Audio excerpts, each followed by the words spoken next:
Good day mga kabutingting, tutuloy natin yung pagre-rewind siguro. Bali part 3 na to mga kabutingting, part 3 na ano. Yung una, paano mag-rewind ng motor ng electric fan. Ang ginawa kasi natin doon, nagturo tayo ng pagrolyo, tapos at saka diagram, at saka number of turns. Tapos yung part 2, yung paano mag-rewind ng electric fan, yung complete na, no? Kompleto na yon. Yun, doon natin tinapos hanggang sa ano. Yung connection, nasa number 1 yun. Halimbawa, yung marami kasing nag-comment na hindi ko na tinuro yung connection. Nandun sa part 1 nun. Yung connection ng pagre-rewind. Kasi gusto ko talaga sa inyo, matutunan nyo yung pagre-rewind. Kasi maganda yun mga kabutingting pag natuto tayo mag-rewind. Ngayon, kasi yung ginamit nating wire na yun, medyo maliit. Number 35. Ngayon, dadagdagan natin ng ibang design, no? Ng pagre-rewind. Ang gagawin naman natin, ang running winding, number 32. Ang starting winding, number 33. Bali, mas malaki yon kesa sa una nating ginawa. Bali, ito yung, ano niyan, ano pa kaya kapal to? Teka, susukatan ko lang to mga kabutingting. Sandali lang, ha? Ito na mga kapatid, nakakuha na ako ng metro. May wagang metro. Bali kasi ito, susukatin natin to kung gaano kapal. Kasi yung design natin na 32 ang running at 33 ang starting, dito sa ganito kakapal yung ginagamit. Check muna natin kung gaano kakapal, ha? Bali ano to, sa millimeter na lang tayo kumuha mga kabutingking para mas madali natin maunawaan, ano? Bali 25 mm. Ibig sabihin sa ibang ano 2 cm 0.5. Pinaiksi natin yung size, yung pagkakabasa, bali 25 mm. Ano? 25 mm. Ano? Halos uno na to, ha. Mahigit uno na to.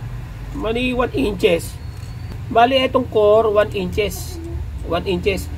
Yun ng 1 inches. Pag 1 inches ang i-rewind natin, hindi pwede yung ano yung number 35. Kasi kailangan isakto mo yung bilang nun.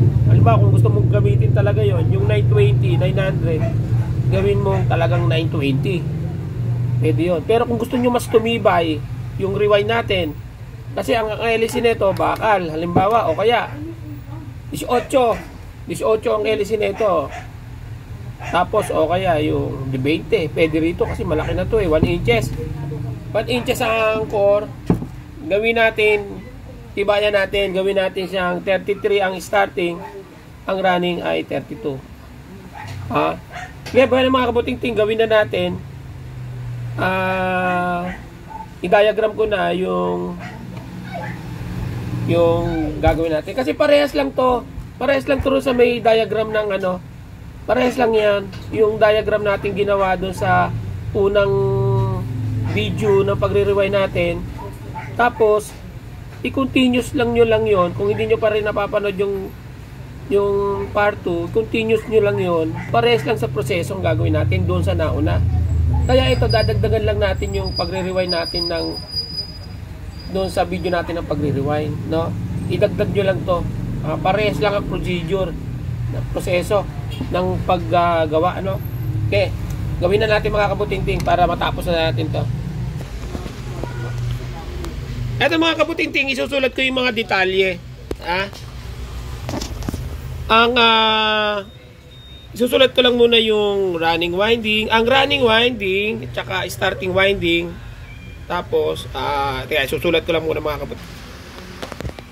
Ito mga kabutingting na isulat ko na, oh. Medyo malabo lang to mga kabutingting. Bali, pag gagamitin natin yon, ang running winding, 650. Tapos, starting winding, 400 plus, rolyo na naman, dagdagan na naman natin siya ng 140. Tapos, dagdagan na naman natin siya ng 80. Bali, yun lang ang idinadagdag natin. Ang size ng wire, Ulitin ko natin sa inyo mga kabutiting, isusulat ko lang. Yan mga kabutiting, na isulat ko na. Ang size ng wire gagamitin nyo, number 32. Ang size ng wire naman ng starting, number 33. Yan ang gagamitin nyo, maliit ng konti. Ano? So yan, idadiagram lang natin. Ha?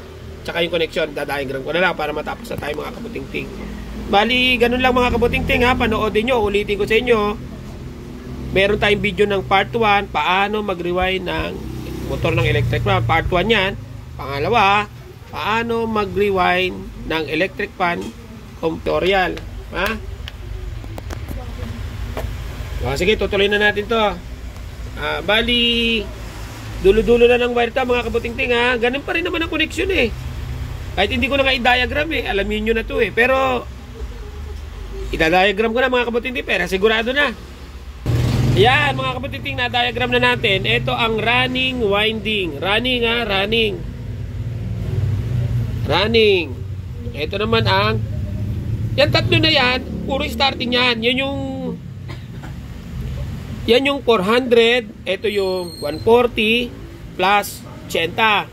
Kasi ang nauunang i-connect yung 80. Doon sa running, 80. 80 ang unang i-connect ha. Diyan sa may dulo ng ano, running. Tapos, ito na yung 140. Madilim eh, teka. 140. Yan, 140. Isi-series lang natin yan mga kabutingting. Isi-series lang natin ha.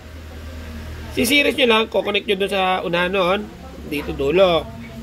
Tapos, ganun din, no? Tapos, ito ay 400. Yan ay 400 turns.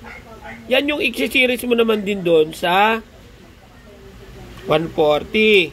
Bali, ito yung number 3, number 2, ito na yung 1. Ha? Number 1 yan. Tapos, yung natitira, yan na yung starting. Yan na yung starting. Starting.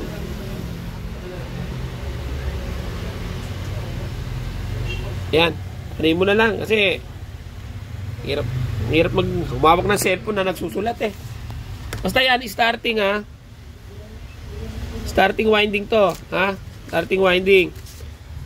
Ha? Yan yung capacitor. Ito yung capacitor, symbol ng capacitor. Yan ang capacitor. Yung dulo nito, yan ang starting sa capacitor. Tapos ito naman sa running, yan yung line. Kasi dito napunta yung line eh, line 2. Line 2 yan. Kasi yung line, di ba line 2 yan? Tapos yung line 1 kasi, nandito sa may 0 eh. Nasa 0 ng switch nakalagay yun eh. Line 1.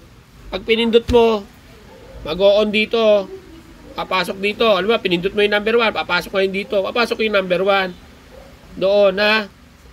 Pag kinindot mo naman ito dito, kasi nandito sa pindutan yan yung line 1. Tapos yung line 2 nandito sa capacitor at saka ng wire na sa color coding natin. Green yan, green. Green yan ha. Color green yan. Malalaman mo color green. Ha? Dito naman sa yellow, yellow yon yung starting. Tapos yung pula, yun yung number 3. Number 2, ano yan, yung black. Number 1, yung puti. Tapos yung linya, yun yung nasa 0. Gaganon mo lang. Kung gusto mo naman maglagay ng fuse,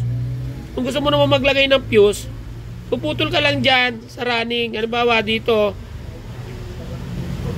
iwalay mo lang yan. Dito ka maglagay ng fuse. Malingin ba, gusto mo maglagay ng fuse, pwede kang magputol dito para may fuse ka. Bali, dalawang wire ang lalabas dyan. Bali, yung sa dalawang yellow, isang berde na. Gayahin nyo na lang yung, yung mga homemade na rewind. Gayahin nyo na lang kasi kaya nga tayo tinawag na rewinder. Sinasabi ko nga sa inyo, binabalik nyo lang sa dati, nire-rewind lang natin, binabalik lang natin yung sira sa magiging buo na siya. Kumopya na lang tayo ng pagtatali at saka Ganun lang. O yan mga kabutinting, sana naliwanagan nyo.